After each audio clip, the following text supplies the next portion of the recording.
Okay, we are live. Hello, everybody. Hi, Blessing. Nice to meet you. I'm glad that we're having you on the show. So, as we are waiting in a bit for maybe a couple of people to join, and as I kindly just share this broadcast, we're waiting for people to hop on. Let me just check also on my page quickly. Is it coming through? Can I see myself?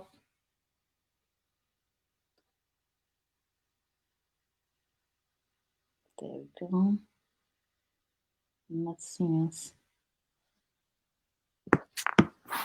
Okay, there's one person who's just joined.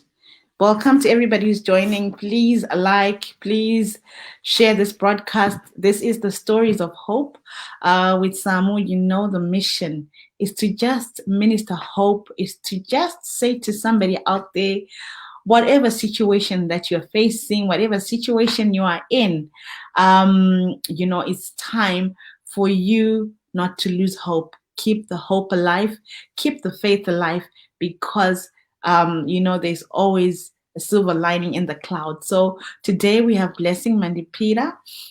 He is a speech coach. He's gonna correct me exactly how he describes himself, but he has an incredible story from being, a gardener, and as you can see him, he is a gentleman. He is ready to take the world, and he humbly accepted to be on the show and to share with us the story and to inspire somebody today. So I would just ask Blessing to just greet everybody quickly, while I also just try to share this broadcast.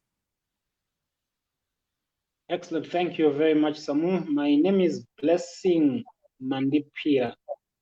I'm based in Zimbabwe, Harare, and I am an ex-gardener. Mm-hmm. I tell people that I used to be a sanitation expert. Right.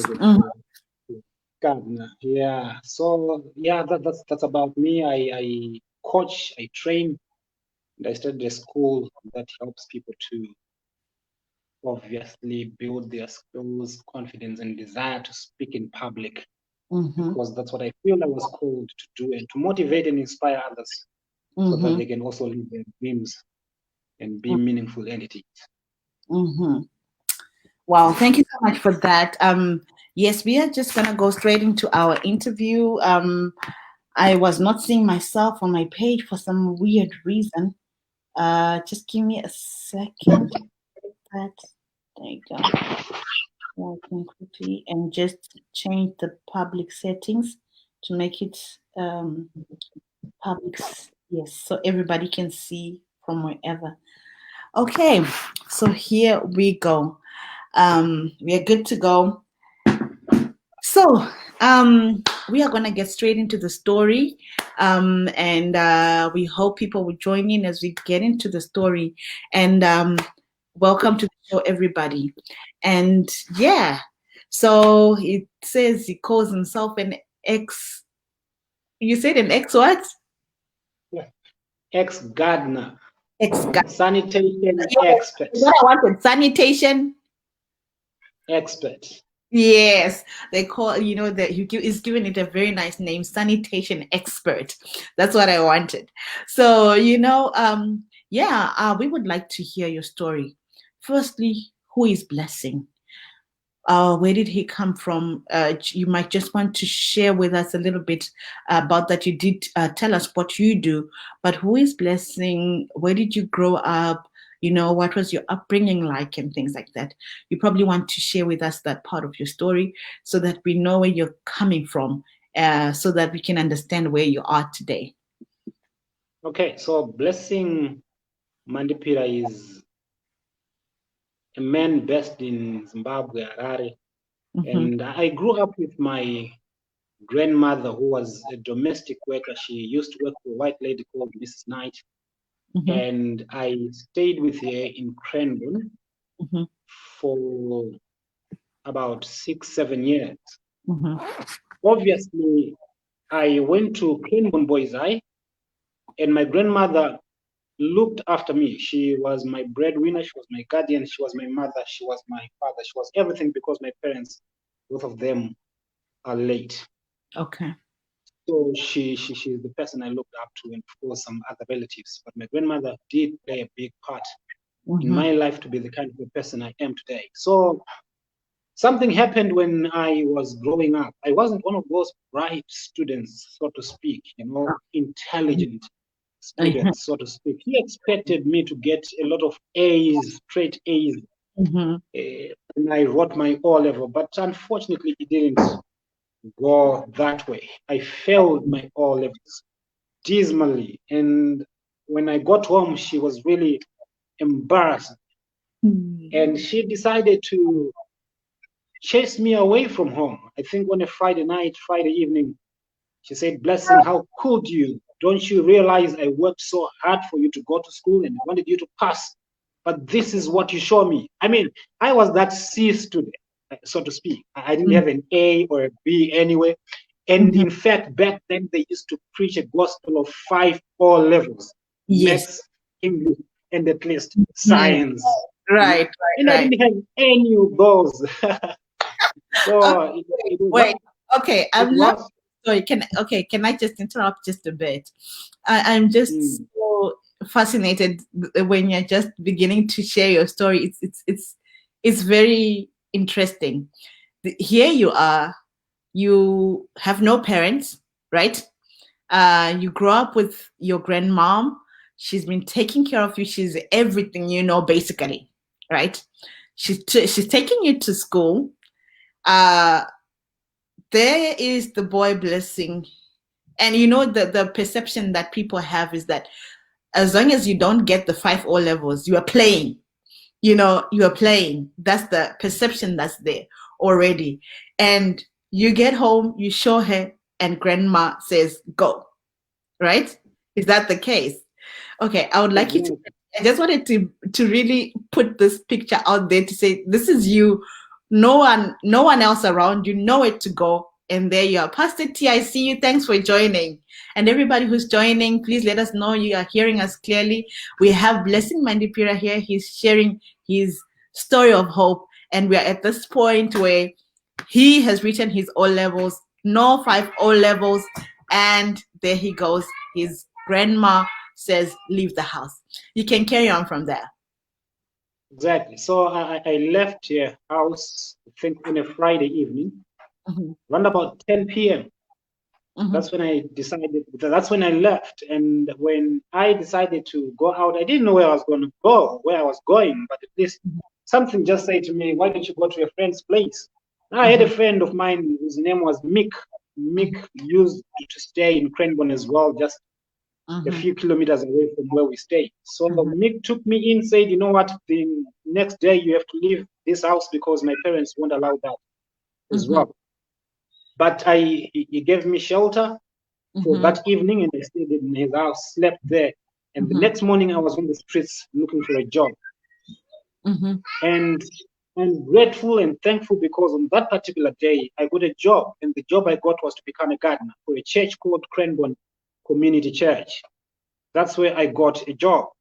So I felt inspired and humbled, and I enjoyed the moments and the times I was there by that church. So I worked at that church for about 5 years as a sanitation expert. So I coined this statement, sanitation expert, because, hey, sometimes you feel like you are now a man, but because of your position in the society and in the workplace, somebody, even when you're 35, 45, or 65, right, you have a 10-year young man calling you a garden boy. I felt that was quite demeaning. So I changed that statement. I literally went to the pastor and I suggested to him that, you know what, for me to be able to do a good job right here, I think how I see myself has a direct impact on how I'm going to perform in anything. So I don't like the title garden boy. And I already feel like I'm a man. Is there a possibility for me to call me garden man, not a boy, because I felt like I was now a man. So there's a difference. So I challenged the pastor to say, "Why don't you tell the congregants that Blessing is not a garden boy? He's a sanitation expert. The Oh, sanitation expert. I love So that. because of that, Yes. yeah, Can I say something, Blessing? I just sure. love that. You are just this radical person, no one would ever think of that. And for me, this is a powerful lesson that I'm learning from you, that we generally call these people who tend our gardens garden boys. Little has it ever registered in my mind that this is demeaning to them. And I'm just learning a powerful lesson right now that, we say this willy-nilly, we just say it and we say that's who they are. And we ascribe that, yet in the course of that, we are actually demeaning who they are. And it's powerful that someone like you in that position managed to challenge that way of thinking. So I really love that, and I really commend you for that. Guys, if you're watching, if you've got questions for Blessing, please feel free to ask him on the feed, and I'm sure he can respond to you. So you can and then how did the people respond when you told the pastor to change your title? Well, it was interesting. I think number one, it was quite humorous for them because somehow they never thought that they could be something like that. They were Mhm. quite comfortable with garden boy, but of course, this was a new challenge. I think they embraced it and they loved it. And we had a strong relationship together in that particular church. And Right. I can remember very well a certain lady called Faraiga Tungera who came to me and said, Blessing, I feel there's something special in you. Mhm. I feel that there's something special in you, and I may not have resources that Mhm. much. But what I can do for you is that I'm going to challenge you to become an avid reader. And Hmm. I will buy you books. I'll buy you books. I will invest in books and I'll give you these books. Read them for your own growth, for your own development. Mhm. And some of the literature books that I was given came from T.D. Jakes, Mhm. books from Dr. Miles Monroe and Mhm. the Robert Kiyosaki's, and, so many authors from America and UK, and that changed the kind of way I saw me. Mhm. It changed my perception about me. It changed my programming in terms of my mind, and Absolutely. it collapsed my time of learning life because of those books. And I usually pass on these words to people to say, you know what? Mhm. Somebody said that if you want to hide something from a man, I will not use black men, but from a man, put Mhm. it in a book, Mhm. And surely, if we want to grow and develop ourselves and challenge the status quo, we need to love books because that's where information is found. Absolutely. So it collapsed my time of learning and appreciating life and developing the mental stamina, which I felt was critical at that point in time, because you have so many people sometimes calling you all sorts of kind of names Mhm. because you are to them a gardener, so to Mhm. speak. I remember approaching this young lady who was beautiful. I mean, she was beautiful, gorgeous, insanely gorgeous. But Mhm. because of my position, because of my title, she looked at me, with those eyes, and she actually did this to me because I was a sanitation expert. Gave you You that know, hand. and yeah, it's very interesting things that happened when I was still growing up back then. But sometimes, you don't have to allow people's opinions to define who you are. You got to have the mental stamina and a vision for yourself and challenge yourself to grow. And those books helped me Mhm. insanely to become the type of a person I am today. Mhm. Just to let you know that I obviously then got fired at that particular workplace because Mhm. I didn't really exude the excellence they anticipated from me, because I also had taken this opportunity out of desperation, if you know what I mean. You, It was hard, you were yeah, never but meant I'm to. You were never meant to be the sanitation guy in that place. It was not the thing, and therefore you didn't excel. And I guess initially the writer Kunyara was, how do we keep this guy, And then I you're think, totally right. You're totally right. And I'm grateful for my elders back then because they were quite patient with me. I okay. feel that the Holy Ghost just, helped me to be sustained in Triple Papo Jangu, but I didn't deserve to be there because I wasn't really exuding excellence in that particular area. Right. But these men of God and women of God, were a spirit of endurance, a spirit of patience, for the young men. So I'm grateful. I'm thankful to my elders. Yeah. Yes. Yeah. So I got fired in the morning. After prayers, we used to have men's prayers, and one of the elders came through. His name was Gunyai. Said to me, Blessing, we have been patient, and I'm sure you also have seen that. The time for you to go is now come. I didn't take it personal. I thought, yay! I had fears because I didn't know what I was going to do next. But hey, I had to accept the reality there. Right. Right. I love Pastor T is just saying this, Teresa Dangwai, she's saying that's an incredible testimony. Thank God for destiny helpers who invest in our greatness even before we get the memo that we are great. And I really agree with her. The lady who gave you those books and noticed that there's something different about you.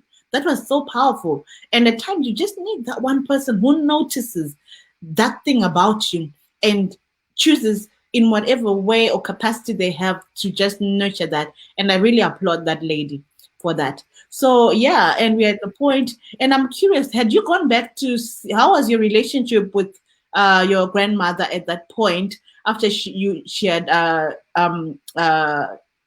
chased you from the house and all of that? Had you mended things during the course of your time as you were working as the sanitation expert at the church? Indeed, we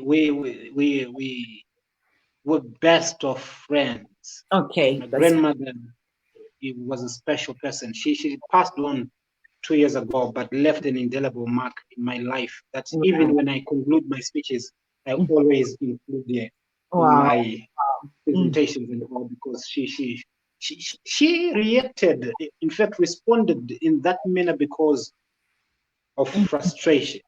Yeah. Because to a large extent, when I look back, in reflection, I realize that it's a moment that every parent or somebody who really cares for you, but how could you do that? Exactly. I did everything within my power. She was more frustrated and very hurt about this whole thing. And she did it out of place. Yes. Yeah. So we mended our relationship. I would go back, visit her. And she right on the tender because tatine musika kasambuya. So every now and then I would visit her, which turned pekera to my goodies twangu tondaizinobika kubasa kwangu sanitation expert. So we had a very good relationship. And even before she died, I did my best to obviously take care of her as well. Yeah. So there you are, nowhere to go. The church has dismissed you from work. What was the next stage? So the next stage for me was obviously to look again for another opportunity. And right there in that particular church, there were men and women who somehow really knew that this young man somehow has potential, and if we can try by all means possible to help him, surely something can happen. So I rewrote my O levels when I was there by the church. I did my A levels when I was there by the church. So I passed for you to really develop yourself. You really managed to develop yourself in the course of that time. That's good. Exactly. So I rewrote, then I passed. Then I went to, I also then decided to do my A levels, and then I passed. Wow. Then this lady knew that Miss Mutaka, her name was called Miss Mutaka. She was a teacher by Gateway Primary School. And at Gateway Primary School, they usually have what they call gap year teachers. These are young people that assist the teachers. So I got a teaching position at Gateway after that. Wow. So Miss Mutaka told me about the vacancy. And then I went there, and Mr. Rigbeck was the headmaster. Said to me, Blessing, we don't usually take children that come from a B school. I had landed Cranbourne boys either. Yeah. And they could tell even with my accent that this one, even if he was going to tell us that he was at St. George's, we'll catch up with him. No way. Yeah, we know the accents differ. Private school and B school, there's a total difference there. Yes. Exactly. Yeah. So he said to me, I just sense that there's something special about you, Wow. and I will give you an opportunity to teach here. So I got the job, you know. I got the job, so I started teaching at Gateway. I was teaching English and Shona at Gateway Primary School for about 2 years. I met a lady called Mrs. Shoko. Mrs. Shoko was the head of the Shona department. She was a wonderful woman, still is. You know, she was married to a CEO, Mr. Shoko, who was a CEO of Century Bank. Wow. And she would ask me my story. Blessing, can you tell me more about yourself? And because every time she would look at me, the kind of clothes I wore, you know, hembe dzacho dzinotonyatsoratidza kuti dzakasiyana nemwana akakurira kumhuri dzakanaka. Tanga tichangobvawo kuchechi kuya kuya. Tanga tichangobvawo kugarden boy kuya. And things were really tough, you know. Exactly. So the appearance wasn't that good. And today I tell people, dress like a prospect and not like a suspect. I learned that from a guy called Les Brown. Wow. It's a powerful thing, I love that. you know. Zvakandibatsira izvozvo kuti this lady said to me, I sense that somehow I could help in my own small way, because I look at you, you know, you're a good young man, and the kind of clothes you wear, something is just wrong. Tell me your story. So when I then told her about my background and how I grew up and how difficult things have been or were back then, you know, she really cried and said, I'm going to talk to my husband. And in less than 7 days, they bought me brand new clothes. It was a suitcase full of brand new clothes. I wore a suit. I wore a shirt written Boss here for the first time. Goodness me, I didn't know that I looked this good. You know, when I looked at myself in the mirror, I was like, wow, where have I been? Wow, you know what? Blessing. That moment that you've just spoken about this Mrs. Shoko has really, I don't know what it just did to me. It really touched me. In life, I think we meet so many people, but a lot of people don't care about people and their lives. But when you meet that someone who is so concerned from nowhere, who's not your relative, who's not your connected to you in any way, but they just feel they need to do something like that for you and radically transform your life like that. You know, just that I'm just imagining your feeling as you wore the Boss, you know, shirt for the first time in your life. I think that is commendable. That's powerful. And for me, it's also a lesson that sometimes there are times when you just need to be there for that somebody. You don't know in what little way you're going to just touch their life. It might seem ordinary to you because a Boss shirt for you is normal, but for that someone, it will just, you know, really touch their lives. And the other thing I wanted to comment on that I really am seeing in your life is that the power of people and connections. How it was all about knowing this person and the other person, you know, that lady who made you go to Gateway, you know, just those powerful connections and destiny helpers that God brings your way are amazing. Even though you were not a good gardener, but there was something in your personality that attracted people to you. And that says a lot. And I really, you know, I'm just learning a lot from the things that you're saying, and I'm just picking on them, you know, as we go. So yeah, and there you go, you're wearing your shirts, you know, and Pastor T is saying, I love Blessing's ability to laugh at himself and remain positive. That's a powerful trait. Thank you. Thank you. I So appreciate it. first time wearing the Boss shirts, you know, 7 days, done this wonderful thing for you. Yeah. It was an incredible feeling. I can tell you that I changed the way I viewed myself.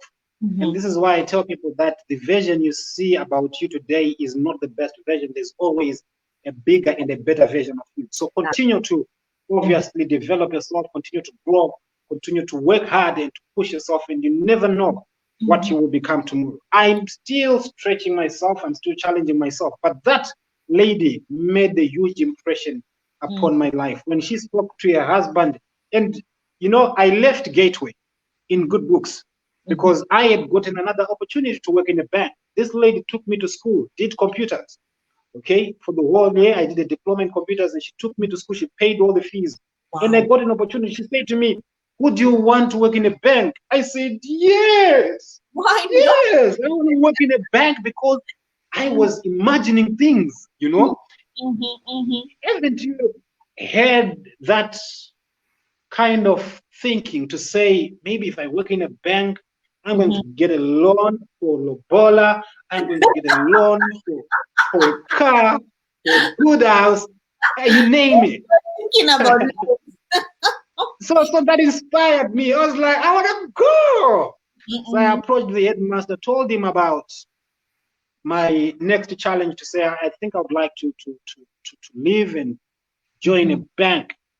And he blessed me, said, that's exactly what I wished for you. We just wanted your life to be better and better and better. Blossom, grow, be better and grow. You know, so I joined Century Bank. I left Gateway. And one thing I appreciate about Gateway is that I was surrounded with people who spoke well. I was surrounded with people whose command of the English language was just top notch. Oh, yeah. Somehow I feel that even up until today, I'm sure some can agree that my accent is not that bad, is it? No, it's not the B school type. It's definitely there. Yeah. That's right. Thank you. Oh, blessing. I got it from Gateway. And I'm appreciative of that, because, you know, the law of the environment, it changed me in a positive way, in a positive manner, and somehow my self-confidence and my self-esteem went on a different level altogether. So I joined the bank. I worked there for about 2 years before the bank collapsed. It went under curatorship, but it was a powerful experience for me. Great lessons. I had a connection with the CEO. Anytime you would say, if you want something, if you want to call me, you have my direct line. You just call me, you come through. And that was inspirational for me, because there were people who were bigger than me in terms of positions of affluence in that organization, but didn't have a direct contact. It wasn't easy for them to access the CEO. It was easy for me to access the CEO anytime.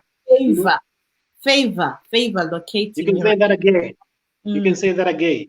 Yes. So there we go. The bank goes under curatorship. It's shut down, and there's no work. Okay. I didn't lose hope. I kept looking around, and I got another opportunity to work for Econet. Okay. Now I joined Econet, and when I joined Econet, unfortunately, I didn't enjoy what I was doing there, so I decided to let go. I resigned. I got to a point in time where I was asking myself the question, who am I? And where do I want to go? And what is it that I would like to be remembered for when I die? So those questions helped me to find me and find my voice. I went back memory lane, you know, where I said to myself, I loved it when pastors would come in church, preach a good word, speak in English for 45 minutes, 1 hour, very eloquent, even in Shona, vernacular yedu. Munhu achinyatsodetemura shoko nechishona ari eloquent, kuchirungu achirova zvichinyatsobuda zvakanaka. I enjoyed that, but I didn't know where to go, because I felt I needed to do that, but I couldn't.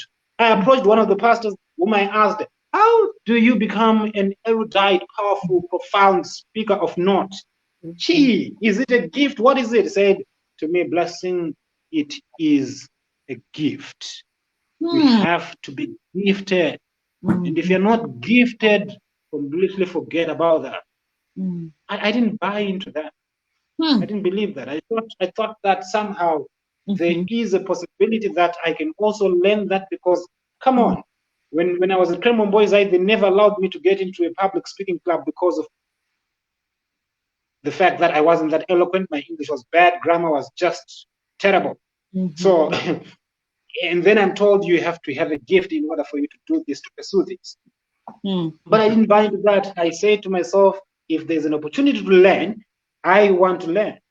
So I joined this organization called Toastmasters International, and I can tell you Mm-hmm. that that's where a lot of things changed. I found my voice Wow. there, Mm-hmm. and I competed in public speaking competitions, Mm-hmm. was awarded the best speaker for 2012 nationally, and I was told to go and represent the country in South Africa, a regional Wow. contest. And Wow. when I came back after coming second place, Mm. the owner of First Pack, Mr. Langton Chikukwa, said to me, Blessing, I think there's something special in you. I would Mm. like you to go back to South Africa and learn from international speakers, the Mm. likes of Les Brown, the Mm. likes of Robert Kiyosaki, Mm. T. Harv Eker, Eddie Harrington from UK. All Mm. these guys were in Centon, at Mm. Centon Convention Center. He Mm. paid everything for me. This Wow. gentleman in 2013 paid everything, all the bills, came through with his jeep, picked me from my house, drove me to the airport. Mm. Ndikauya ku South Africa ndikatorwa samambo kupinzwa mubenzi Mm. kunosiyiwa ku Centon Convention Center kugara muhotel for more Mm. than a week. Wow. He is not my relative. Wow. He didn't have to do that. But he Yeah. paid over 3,000 US dollars for me. And he said, when you come back, I would like you to coach me. And if you do a good job, I will refer you to other CEOs who will Wow. possibly refer you as well. And this Wow. is when I got the term executive speech coach, Blessing Mandipira, because I started with coaching top CEOs, government officials, top people, and then realized that I could take this to everyone and started the school of public speaking. Wow. I'm totally speechless. I'm like literally speechless. I'm amazed at this powerful experience that you had on your journey. Just seeing, especially the moment initially when you went to the pastor, you knew there was something in you and you had this desire to speak. It was there in you. And the pastor said, you are gifted. I love the resilience that you showed, that you did not take that for, the final answer, but you continue to search deeper within you and search for yourself what it is that you could do, and started learning. And I'm just amazed how your desire for something and your passion for something will take you places, and the rest will be sorted. You didn't have to think what you're going to do or where you're going to learn, but doors just opened for you. People, amazing people, just came, and sponsored you. This man, this executive, who saw you at Toastmasters. This is incredible. Just people seeing promise in you because you desired so much and your passion took you to those places. I'm really amazed by that. And Pastor T was just saying, you needed to be in that garden. Everything great starts in the garden or has to pass through one. The Garden of Eden, Gethsemane, the tomb, Songs of Solomon. Look, collectively refer to the gardens as places of beauty, shelter. Wow, this is powerful, Pastor T. Thanks for that. Sustenance and protection. So, this is I just love that. I think maybe you will take that comment and really, put it somewhere for yourself. So I really love what you're saying. And now I want you to talk to us about some of the lessons that you maybe take us through. Maybe let's start with some of your lowest points during your journey where you didn't know, or you didn't know where you were going to go. I know you've highlighted the time when you lost your jobs and all of that, but maybe just some moments where you really felt, is there hope for me, that you can just, share with us so that we can just connect with those moments that you went through in your life. You will share also your highest. Plenty, Mm-hmm. indeed, plenty of moments. I'll tell you something that happened to me at one point in time. I'm asked to come through and be part of a certain gathering. Mm-hmm. Okay. Mm-hmm. And this gathering consisted of doctors, medical doctors, your engineers, your chartered accountants, and very special people with professions of note that are really conventional. And the master of ceremonies or the host asked a question, okay, introduce yourselves, guys. So people started introducing themselves. This one says, I'm a medical doctor. This one says, I do this. This one says, I do that. And then my turn came and I said, I'm a speech coach. Mm. There was silence in the room. Okay. Like, huh? What's that? Exactly. And I said, I'm a speech coach. Said, okay, is there anything else you do? So here is a master of ceremonies, a host who is asking me this question, is there anything else I do? I said, that's all I do. That's all I do. What else did you expect me to do? This is what I do. You never asked the medical doctor, is there anything else he does? You never asked the accountant or the engineer, you were quite comfortable with their professions. Now I tell you that I'm a speech coach. You ask me, is there anything else I do? This is exactly what I do. And I can assure you that moment was quite a terrible one, because somehow, again, I'm in a position where someone has the guts to demean what I do. Right. I needed not to be qualified by anybody in order for me to do what I do. You see, I tell people today that I'm not so sure if I had gone to the University of Zimbabwe, they were going to obviously qualify me and say, Blessing, now we have qualified you to be a speech coach. Please go and coach. I'm not so sure if that would have happened. But I decided to take responsibility for my own destiny and the things that I felt I was born to do, something that I was passionate about. I love helping people. You know, I don't like it because my experience in Toastmasters showed me that there are so many people who are intimidated by standing before a crowd and delivering a presentation. There are so many people who would love to have a voice, but they can't have it because they're intimidated, their fears in themselves. And I said, I want to be a conduit that can be used to make a difference in this particular arena. And the motivation and the inspiration and the drive that I was given by Les Brown to say, hey, this guy grew up, adopted by her mama, didn't know his parents. And today, this guy is a phenomenal speaker in the United States of America. He has really impacted so many lives, changed so many lives, inspired so many people. And this guy is insanely successful because he followed his dream. And I said to myself, I'm going to do the same. I'm going to qualify myself. I had a doctor who called me the other time. He said, Blessing, can we meet by Avondale? He had seen one of my little balls that I usually place all around town, and he gave me a call. He said, I would like to be coached in public speaking. Is it okay if we meet by Avondale Cafenosh? I said, no problem, Doc. I'll be there in the next 1 hour. Can we agree that by 12 o'clock, I will be there? He said, come on, let's meet there exactly at that point in time. So I showed up at 12 o'clock. And you know what he says? Blessing, tell me your credentials. Okay.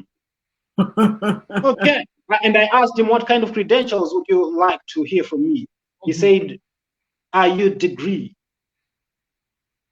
I said, degreed in what? He said, I mean, any degree. And I said to him, no, I don't. I'm not degreed. I tell people I come from the University of Life because I've discovered that it's also possible to make it even without the degree. Now, I'm not encouraging people not to go to school. I'm doing my degree right now. I'm an English and communication student with a university right now as I'm speaking.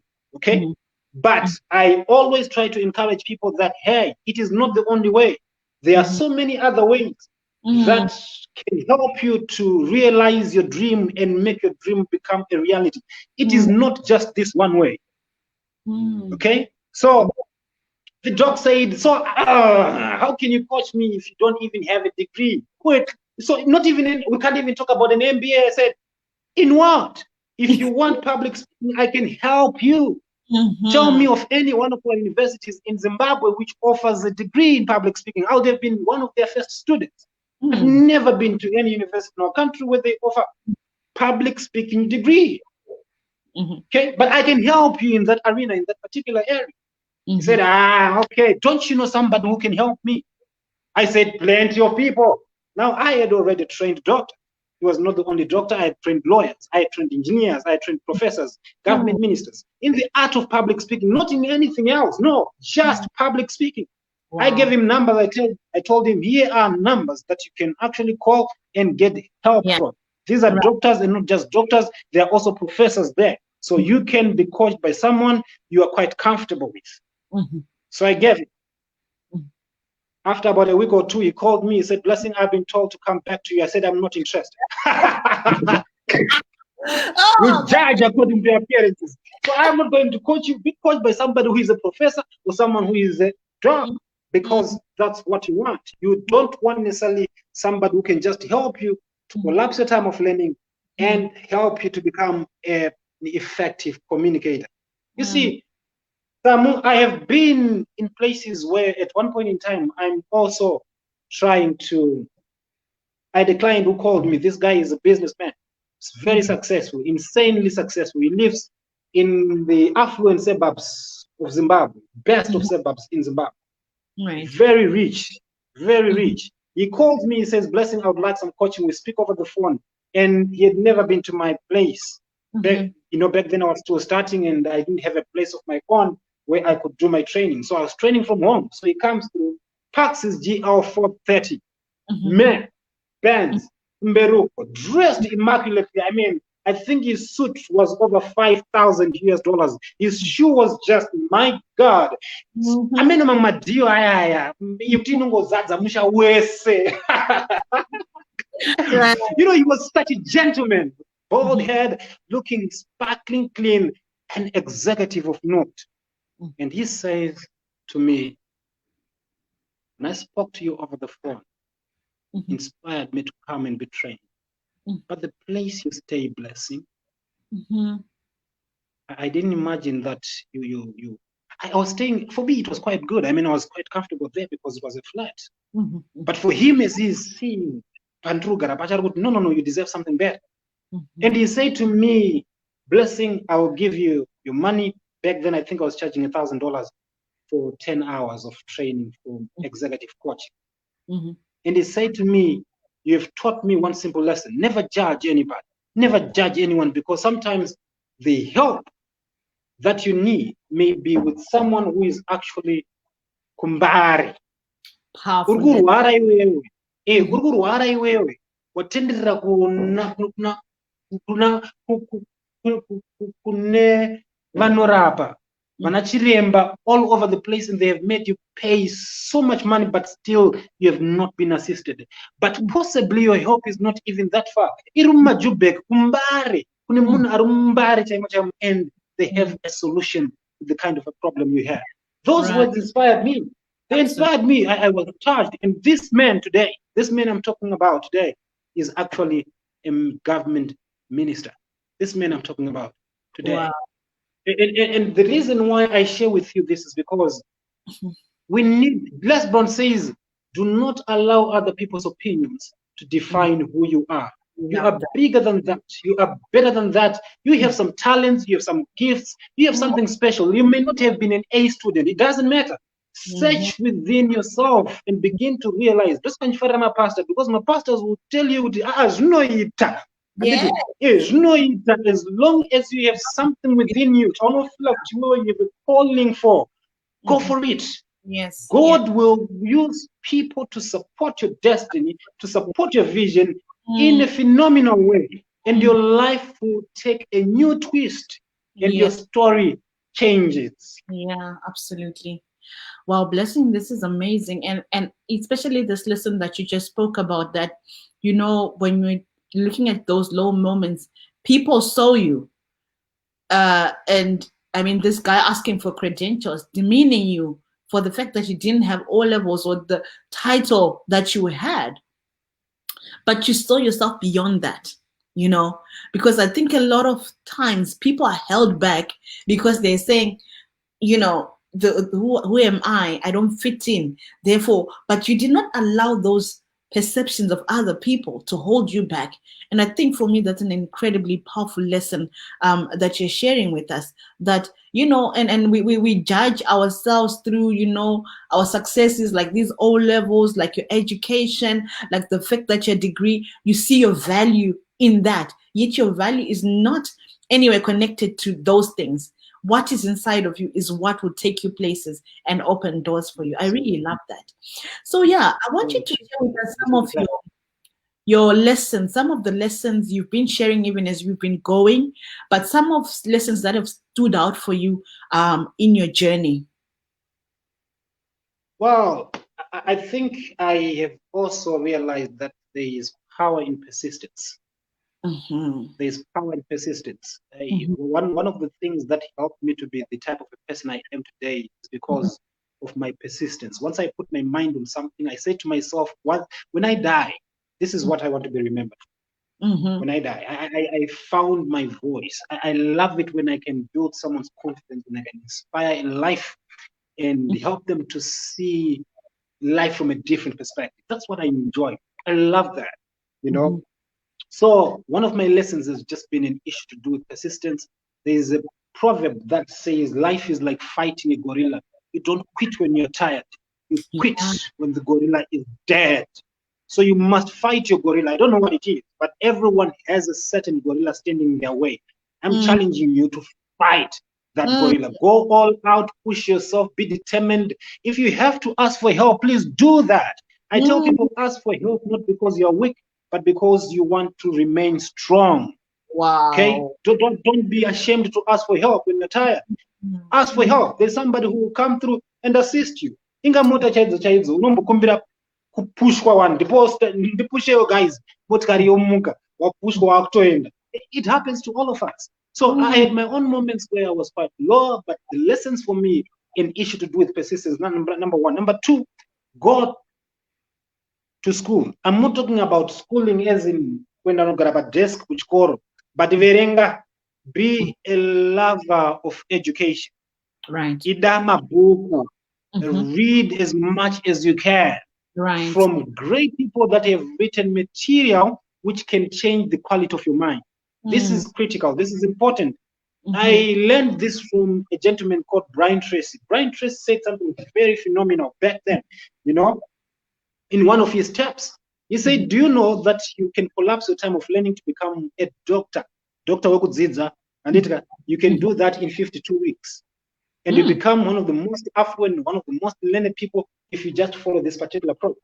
He introduced me to this program and I followed it. And anytime I open my mouth to speak, I can tell you that, hey, most of the people actually think that I'm an MBA graduate. I had a professor from the University of Zimbabwe who said to me, Blessing, where did you do your MBA? I said, from the University of Life after delivering a presentation. No, Blessing, I think after this you might need to share with me that program, eh? And, I think I need that. I think I need that. I'm gonna relate you. Yeah, so Brian Tracy, introduced a great program for me, which I really feel that it's a life-changing program. He Mm-hmm. said to me, if you read one book per week, Mm-hmm. in 4 weeks, you would have read 4 books. Mm-hmm. And Okay. in 52 weeks, which is a year, you would have read 52 books. Right. And that is equivalent to somebody who is doing his PhD. Mm-hmm. By reading just 52 books in an area of your passion, Mm-hmm. in an area of growth, of self-development, Wow. you will have just acquired a PhD. So Hmm. I followed that route. I followed that route, and I can tell you it helped me zvakanyanyisa. Of course, ndanga ndamboudzwa zvangonzi unofana kuverenga nafari back then, handiti? But pandakazoudzwa futi this kind of way yekudzidza, I embraced it. And ndakaenda paprogram iyoyo for 3 to 5 years consistently Wow. reading one book per week. Week. I have read so many books. Yes, it Wow. helped me. Wow. So pane murume anonzi Anthony Robbins akati iye ini ndakazviita for 7 years consistently non-stop reading one book per week. So if you multiply 52 times 7, well, 52 times 7, 4 carry 1, 35, 36, maybe 364 books in 7 years that he read. Now, in Zimbabwe, if you just read your 52 books, I think you actually join the top 10% of the people who are serious when it comes to That's very self-development. That's very and true. growing. So I learned a lot from that. And I introduced this. When I'm teaching public speaking, I tell people become an avid reader, because that's how you grow your vocabulary and you become comfortable. You want to be eloquent, you want to be flawless as you deliver your presentations in front of people. Come on, become an avid reader. Not only do you learn to get the content, to extract great content, but you also develop your vocabulary, and your command of the English language goes on a higher pedestal. So I love that. I know become. you want to share another lesson, but I just want to comment on that, and because I really love that lesson. Thank you for sharing that with me. And Charity is also saying, I'm taking that one. Pastor T is like, also I like that, and also that part when you were saying fight like a gorilla, that part of persistence. It really, I mean, that spoke to me, because I think so many times you want to give up, and just that thing that you said. People who are up there, sometimes they're afraid to ask for help. They feel vulnerable when they need to ask for help. They feel it's a bit shameful. But how you just said it made it so natural for you to keep going. Ask for that help if you need it. Whichever way you need it, get the help. So, I've learned that lesson. This is a powerful, powerful lesson for me.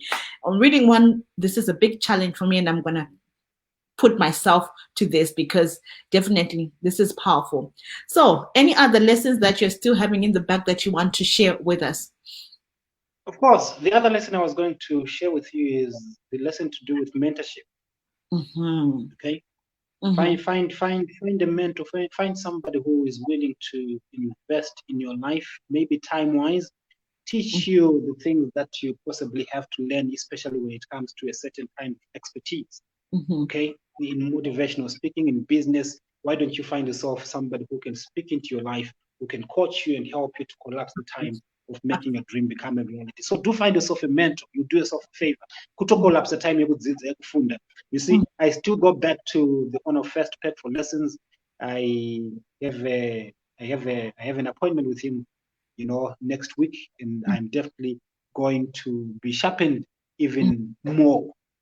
So you want to have different kinds of mentors that speak into your life, that are there to assist you, to help you, to see things differently, to coach you, and to educate you, and even to inspire you as well. Because sometimes ukambofamba uchimentwa nevanhu vane zvinhu zvavo, ukambotendera pabasa pake, so uchingotenderera, so unoona kuti inspiration yacho yaunobva nayo papo yakatooma, because it's a new world altogether.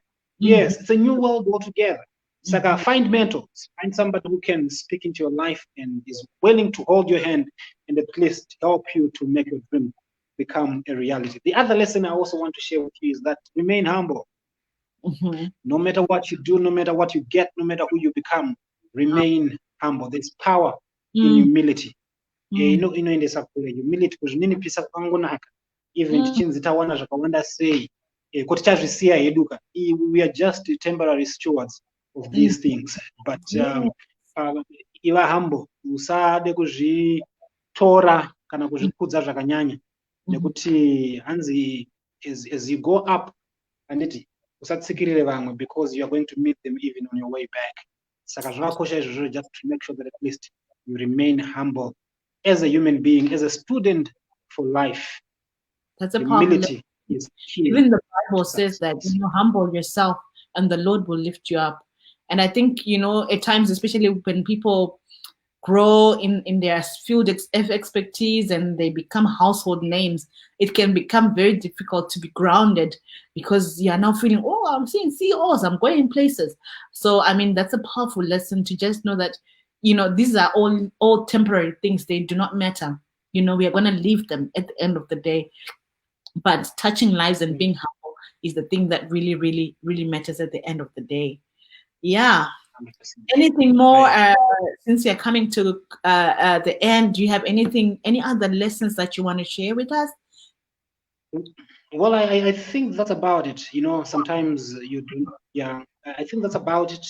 Make sure that at least you become an avid reader. Have a spirit of persistence. Don't give up. The determination, the desire, the passion, the hunger, the drive, the zest must be so strong that you're not willing to back down easily. Fight for what you believe, because this is your time. There is not going to be another blessing. This is all there is. So grab this opportunity, do everything within your power to live your life in a fulfilling and satisfying manner. The world is waiting to hear your voice. Don't keep quiet. Yeah. There is somebody who needs to hear your story. There's somebody who needs to hear that inspiration, which will only come from your own mouth. It's not going to help if it comes from Les Brown, or if it comes to Donald Trump, or if it comes from our president, or if it comes from anybody else. It has to come from you as an individual. Don't demean yourself. Believe in yourself and go for gold because you deserve it. Wow. Amazing. Amazing. Thank you so much. People are really loving it. Even Mercy is also loving, and Charity, that, remain humble. That's a powerful lesson that we all need to stay grounded. And I think even in the course of, while you were sharing your story, I think I picked a lot of other lessons, which were not, we didn't bundle in this lesson part. And for me, one of the most powerful things that I got from you is the power of connection and destiny helpers and having people around you. For me, your success is just your connection to people who, just cared about you, who wanted to see you becoming greater and better, and that totally revolutionized, your trajectory and where you are going. So I really love that, and I really want to appreciate you for, really giving us your all. I mean, this was an extraordinary time we're having, and I know, this is the stories of hope, and usually I don't want to leave before you speak to somebody. You've been in the darkest places. I mean, coming from being a gardener, being looked down upon, you've had highest moments, you've been through, so much challenges and so forth, but you are here today. What do you have to say to someone? This is a story of hope. Someone wants to be inspired, someone wants to just know that there's hope for them wherever they are. They are the, gardener like you were then, or they are just whatever they are, wherever they are, they just don't even have anything to even call a job. What would you want to say to that person, especially through your life journey? So I challenge everybody to at least have a vision. Once you have a vision, providence comes. Wow. Once you say, I want to be this, and you put your mind to it, and you start working towards it. There's a Bible verse in the book of Habakkuk that says, do not despise the day of small things. Start from where you are with what you have, and see God helping you to collapse the time of you having your own personal testimony. There is power in having a vision. Kana usina vision ndo panonetsa, nokuti unoti ukabata ichi wasiya, watanga ichi wasiya, watsvaga izvi wasiya, wambokrosa bhodha, wakutengesa mafoni, wazodini, panenge pasina vision yakanyatsojeka. But ukava nevision and ukava consistent and ukava persistent, people are watching. There are people vanenge vachitokuona kuti uyu munhu uyu neshungu dzake idzi mumwe munhu achada kuzodyara muupenyu hwavo. So don't lose hope as yet. There is still something that you can do with your life, and you can turn around your fortunes. You see, I usually love to end these kinds of discussions or conversations with some inspiration. I tell people, nambotaura nyaya kuti ngativerenge handiti, but nekuteerera futi motivational speakers. I got to a point in time where I listened to Les Brown every day. To such an extent that I memorized one of his poems, and I want to also say this poem to somebody who feels like there's no hope and I'm tired, I feel like I'm average, and some people are even contemplating on committing suicide. My teachers, Zimbabwe, to contemplate some people are actually killing themselves because of hardships. But don't allow that to happen to you. You are a different breed altogether. Think differently. See yourself as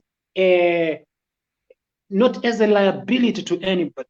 You are an asset even to our country. So you cannot contemplate on killing yourself because you are somehow in a hard place. You will still be able to come out if you can breathe life into your own personal visions. So let me end by reciting a poem from Les Brown that I usually recite to all the people that I train, I coach, and the poem simply just goes like this. I choose not to be a common man. It's my right to be uncommon if I can. I seek opportunity and not security. I don't wish to be a kept citizen, humbled and dulled by having the state look after me. I want to take the calculated risk, to dream and to build, to fail and to succeed. I refuse to live from hand to mouth, and I prefer the challenges of life unto guaranteed existence. The thrill of fulfillment, the stay calm of utopia, and I will never cow before a master nor bend to any threat. It's my heritage to stand erect, proud and unafraid, to face the world boldly and declare that this I have done. This is Blessing Speaks Muzukuru Wambuya Watawanda. My grandmother. Ah, That's right. God bless you. Thank you for hosting me. Oh, thank you so much. This has been an incredible, full of live interview and full of lessons. I've learned so much from you, and I think those who are watching now, those who watch later, we will try to share this on your group. I don't know if we managed to share. Have been blessed. I've been blessed. I've been inspired. I've learned so much, and I really want to appreciate you, indeed. And just give this opportunity. Those who really want, I mean, you can all testify that there's something in Blessing that we can all learn from. If you need to be coached, speech coaching, he's available to you. Maybe you want to tell people how they can get in touch with you for your services and some of the services you are providing for people. So I'm sure you also, with this whole COVID thing, you're doing online things as well, because I guess that's the new normal. We are here in the US, and people all over the world can have access to just watching this. And if they want to connect with you, how best can they do that? Okay, so they can go on our Facebook page, School of Public Speaking Zimbabwe. That's our Facebook page, but they can also give me a call if they can, 778, or say maybe, let me say, +263 778 716 405, +263 778 716 405. That's my personal number. Okay, I'm gonna ask you to say it again. Hold on just a second so that I pin it there. +263 778 mm-hmm. 778 716 405. That's my personal number. 778 716 405. Yes. Okay, that's the number. So people have just put the number over there. You guys, you can get in touch with Blessing. If you need to get information, you can do, I'm sure, WhatsApp calls. You can get him on WhatsApp as well. So yeah, this has been an amazing time, an amazing hour, and I really want to appreciate you, my brother. I will definitely be in touch. And yeah, thanks to everybody and who's been joining us, who joined us for this session, and those who join later. And Pastor T is still on with the garden thing. She said, "Abakuku yake iyo ndiyo yemu garden yandataura iya attitude." And yeah, she's still on about the garden. Thank you. Many thanks, Pastor. The garden. She's a pastor, and she was also excited to hear you talking about the pastors. That we are there, and indeed they are instrumental at a lot of times in taking us to that place by giving us hope. You.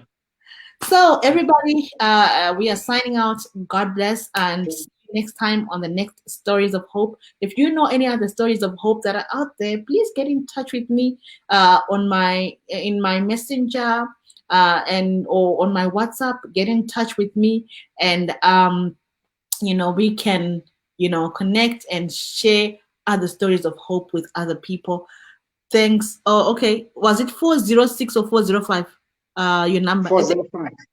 405. 405. So I'll have to correct that as soon as I'm done. I'll correct it and edit that.